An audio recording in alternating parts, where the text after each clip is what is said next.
Good morning बच्चों। Good morning sir. वाह बहुत अच्छा। अब लग रहा है कि तुम लोग खा खा करके आ रहे हो आजकल। चलिए वापस आते हैं। देखिए आज हम लोग बात करेंगे secondary sex organ in female. ठीक है ना। Primary sex organ in female की बात हम लोगों ने ऑलरेडी कंप्लीट कर ली है कल। आज हम लोग स्टार्ट करने वाले हैं सेकेंडरी सेक्सुअल ऑर्गन इन या secondary sex organ in female. देखिए जैसे आपके बोर्ड पर लिखा हुआ है। दूसरा कि हमने एक चित्र बना दिया है आपके लिए, ठीक है, जिसको आप फिगर कहते हैं, ठीक है। और उस फिगर में हम लोगों ने सेकेंडरी सेक्स ऑर्गन को दिखाया है। देखिए मोटे मोटे तौर पर 3 ऑर्गन्स आपको यहाँ पर दिखाई दे रहे हैं। सारी तो आपको यहाँ पर दिखाई नहीं देगी, बट 3 ऑर्गन्स आपको दिखाई दे रहे हैं जो सबसे इंपॉर्टेंट माने जाते हैं। पहला जो है उसको हम लोग कहते हैं फैलोपियन ट्यूब। दूसरा जो पार्ट है वो पार्ट कौन सा है, ठीक है, वो सबसे बड़ा, ठीक है, और सबसे बल्जिंग पार्ट माना जाता है इस पूरे सेकेंडरी सेक्स ऑर्गन का, जिसको हम लोग कहते हैं यूट्रस। और तीसरा जो हिस्सा होता है that is the lower part, जिसको हम लोग कहते हैं वेजाइना।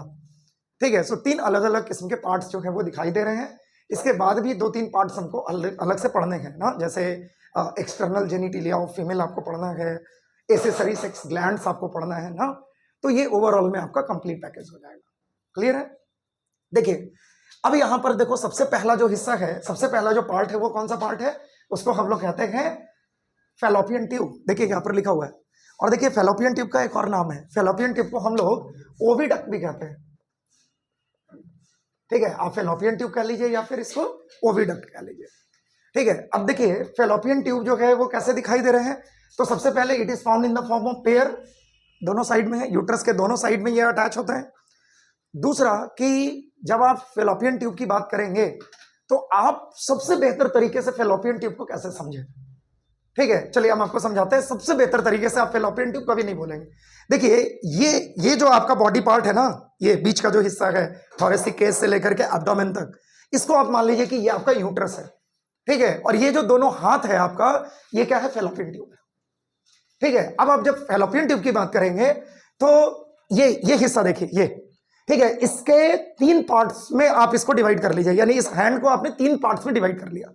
पहला जो हिस्सा है, ध्यान से समझना, पहला जो हिस्सा है वो है आपका ये जो फिंगर दिखाई दे रहा है, से लेकर के एक पर्टिकुलर पॉइंट तक ले लो। ठीक है। यानी स्टार्ट्स फ्रॉम दिस रीजन, यानी फिंगर टू दिस रीजन। इतने रीजन को आप क्या कहेंगे, ये इसका एंटीरियर पार्ट है, आगे का हिस्सा, जिसको आप क्या कहते हैं, एम्पुला। देख लीजिए, देख लीजिए, ये कंडीशन क्या है, यहां से ले यहां तक का रीजन एम्पुला है। फिर बीच का जो हिस्सा है उसको आप क्या कह रहे हैं, उसको आप कहते हैं स्थैमस। और जो सबसे लास्ट का हिस्सा है जो आपके शोल्डर से लगा हुआ है, ठीक है ना, जो शोल्डर जो है वो आपके थोरेसिक रीजन से डायरेक्टली अटैच है, उस रीजन को आप क्या मान ले रहे हैं, यूट्राइन पार्ट। तो अगर आप अपने हैंड को ही 3 पार्ट में डिवाइड कर दें तो उस कंडीशन में भी आप फैलोपियन ट्यूब को कभी नहीं भूलेंगे। ठीक है। आगे का हिस्सा जो होता है उसको आप क्या कह रहे हैं, एम्पुलरी रीजन यानी एम्पुला। बीच का जो हिस्सा होता है उसको हम क्या कहते हैं, उसको हम लोग कहते हैं स्थैमस यानी स्थैमिक रीजन। और लास्ट का जो हिस्सा होता है उसको हम लोग क्या कहते हैं, यूट्राइन पार्ट। और ये तीनों हिस्से जो होते हैं ये जोड़ करके एक कंप्लीट स्ट्रक्चर बनाता है। उस कंप्लीट स्ट्रक्चर को आप क्या कहते हो, फैलोपियन ट्यूब कहते हो, या इसी को आप ओविडक्ट कहते हो। 10 to 12 सेंटीमीटर का एक लॉन्ग स्ट्रक्चर है। ठीक है, विच इज सिलिएटेड इनसाइड। ठीक है, अंदर में इनके पास क्या है, सिलियाज हैं, छोटे छोटे छोटे छोटे beating structures of cilia, hair like projections है। समझ में आ रही है ये बात, सबको समझ में आ रही है। अब देखिए एक बात और समझिए, आपके पास 2 फैलोपियन ट्यूब है, तो 2 फैलोपियन ट्यूब है तो फंक्शनलिटी का क्या बेसिस है, यानी कब ये कैसे फंक्शनल होंगे। तो याद रखिएगा, एक टाइम में एक ही ओविडक्ट या फैलोपियन ट्यूब फंक्शनल होते हैं। और वो किसको डिसाइड करना है, ओवरी को। यानी जिस साइड का ओवरी फंक्शनल होगा उसी साइड का फैलोपियन ट्यूब भी फंक्शनल होगा, क्योंकि एग को अल्टीमेटली उसी को ग्रास्प करना है। ठीक है, उसी को पकड़ना है, उसी को इंट्रोड्यूस करना है इनसाइड द इनर पार्ट।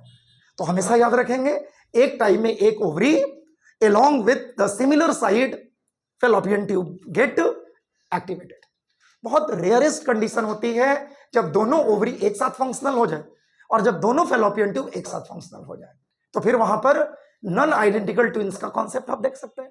ठीक है, अगर दोनों ने एक को रिलीज कर दिया और दोनों ही फंक्शनल फैलोपियन ट्यूब ने उसको पकड़ करके और अंदर कर दिया और स्पर्म को दोनों तरफ से सिग्नल मिलने लगे और स्पर्म जो है वो दोनों साइड के ओविडक्ट में पहुंच गया, तो ऑब्वियस सी बात है कि 2 बार फर्टिलाइजेशन हो जाएगा और एकदम सिमिलर टाइम में होगा।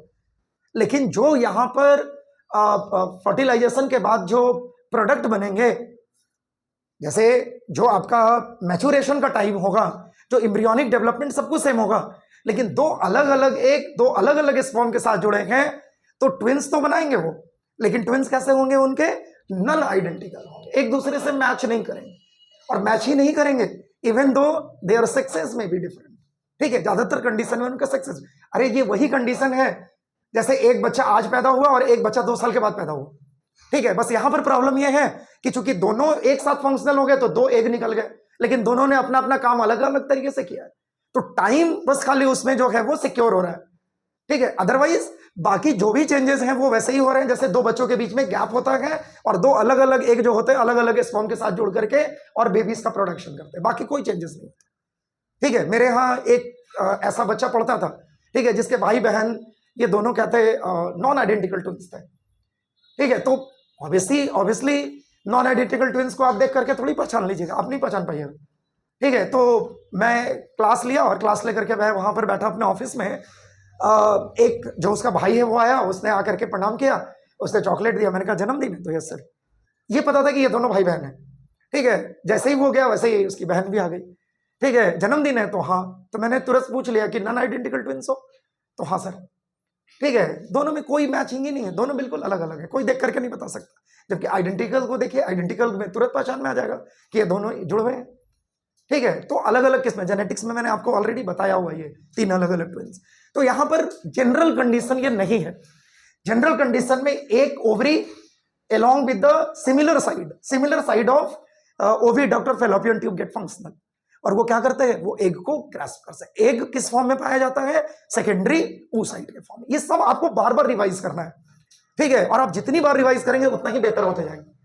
ठीक है, क्योंकि देखिए ये बात ना जाने कितनी बार आ गई, सेकेंडरी oocyte के फॉर्म में। ठीक है, एग जो है वो रिलीज करते हैं फ्रॉम द ग्राफियन फॉलिकल।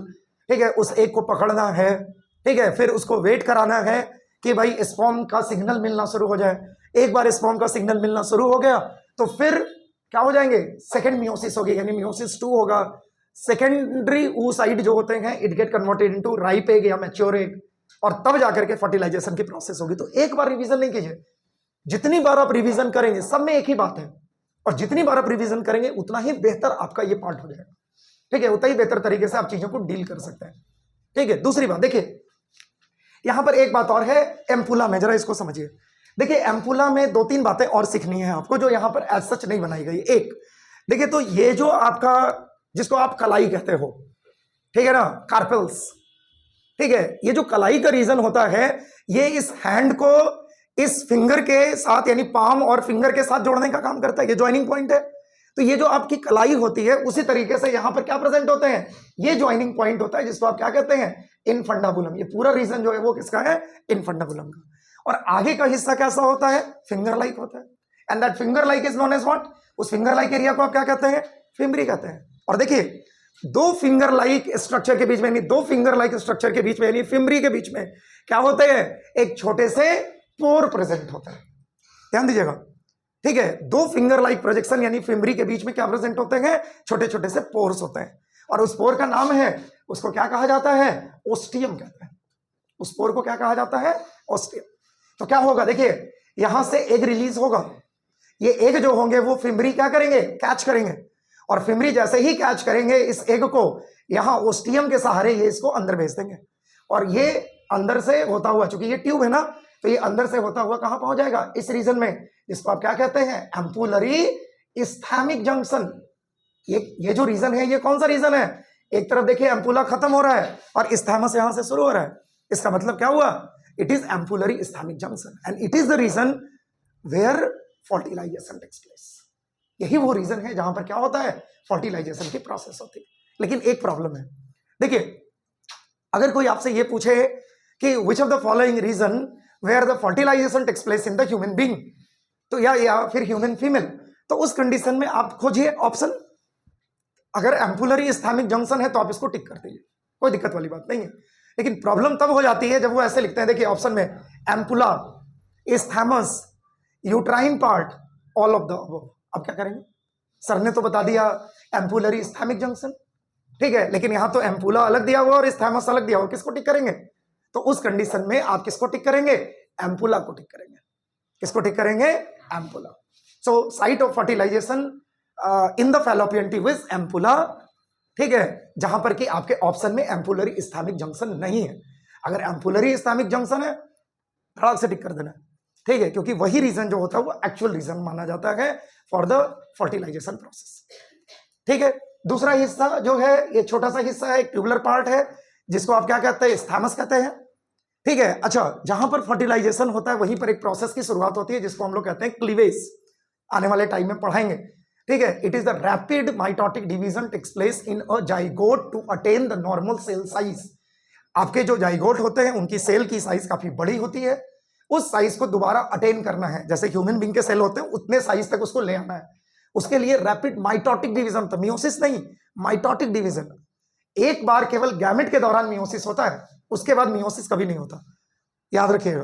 तो यहां पर क्या हो रहा है? There is a rapid mitotic division takes place. तो आगे पढ़ाएंगे 32 सेल्ड स्टेज तक के 32 सेल्ड स्टेज तक के जो सेल्स बनते हैं, वहां तक जाकर के तब आपका जो सेल होता है वो नॉर्मलाइज होता है, तब आपका ह्यूमन सेल लाइक वो दिखाई देता है।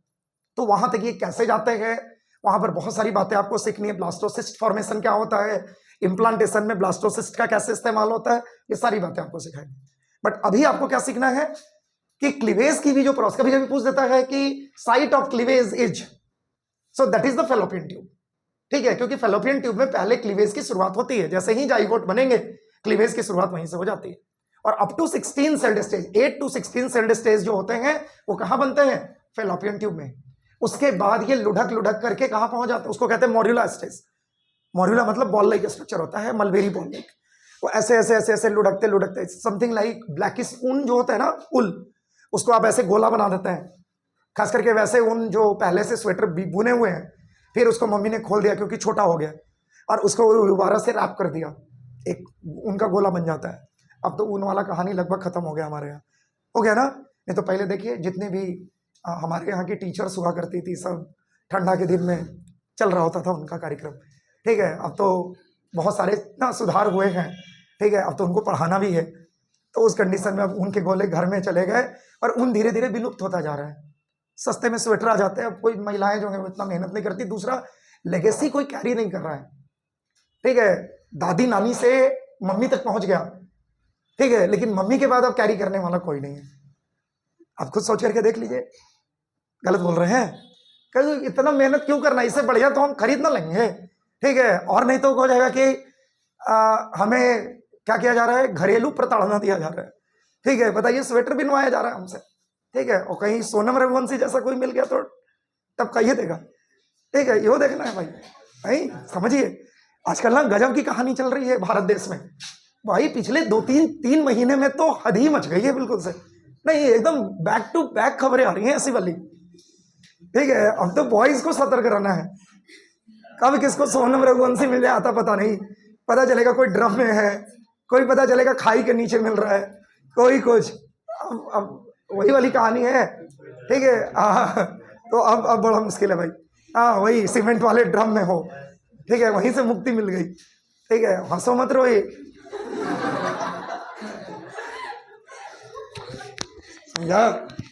ठीक है, और नहीं तो देखिए, सबसे बड़ी कंडीशन ये भी नहीं है, सबसे बड़ी कंडीशन है कि जिसके लिए मारा जा रहा है वो कैसे दिखाई दे रहा है।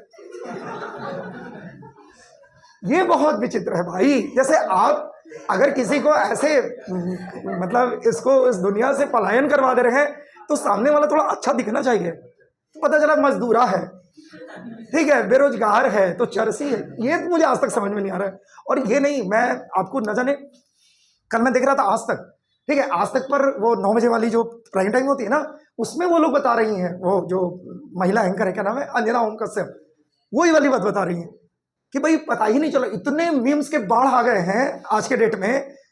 दूगों को सामने रख दिया गया है, वो उधर वाला जो अभी मेरठ में कांड हुआ, बाल बांधा हुआ, मूछे, उसका खाली मुंह चढ़ा दो तो आधा लड़की है वो, ठीक है, और एक वो दूसर का कल वाला, ठीक है, उन दोनों का फोटो ऐसे सामने रख करके लोग माथा पीट रहे हैं। भाई साहब क्या है ये, कैसी चॉइस हो गई है।